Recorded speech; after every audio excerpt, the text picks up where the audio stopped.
Mega music studio मिर्चिया थाना चौक।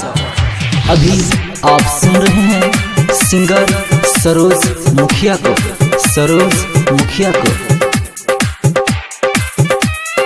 काट ले लसरे, काट ले लसरे, काट ले लसरे।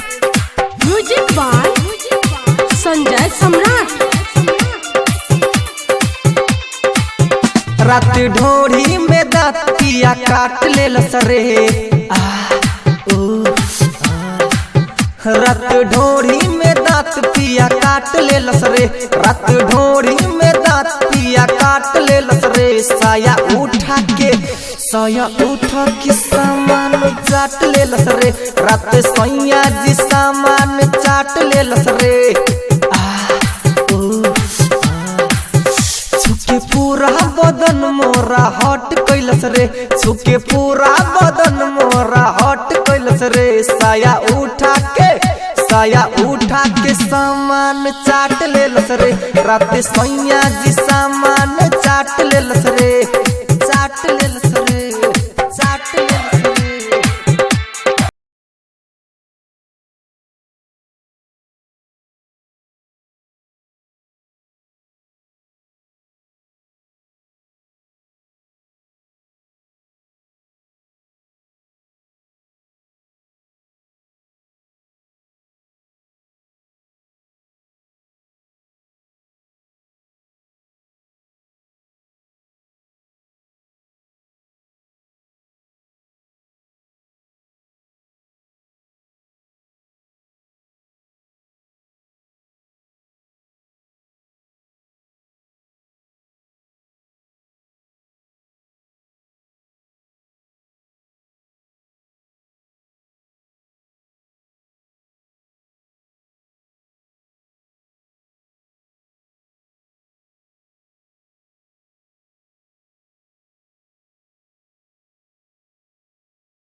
म्यूजिक बाय संजय सम्राट।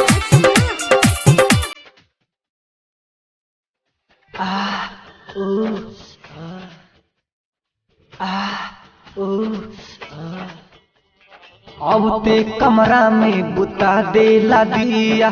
छूके बदन उधर का देला जिया जिया जिया। अब ते कमरा में बुता देला दिया। छूके बदन उधर का देला जिया, धड़का देला जिया। धक्के पाजा में छतिया से साट ले लसरे।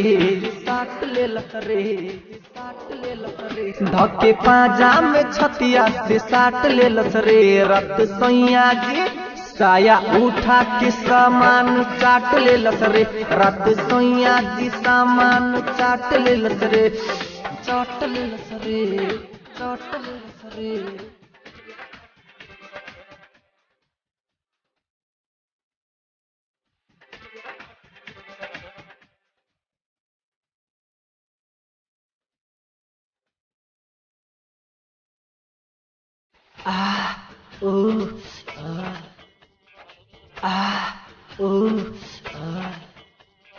का कही सखी हो शरम के बात बा।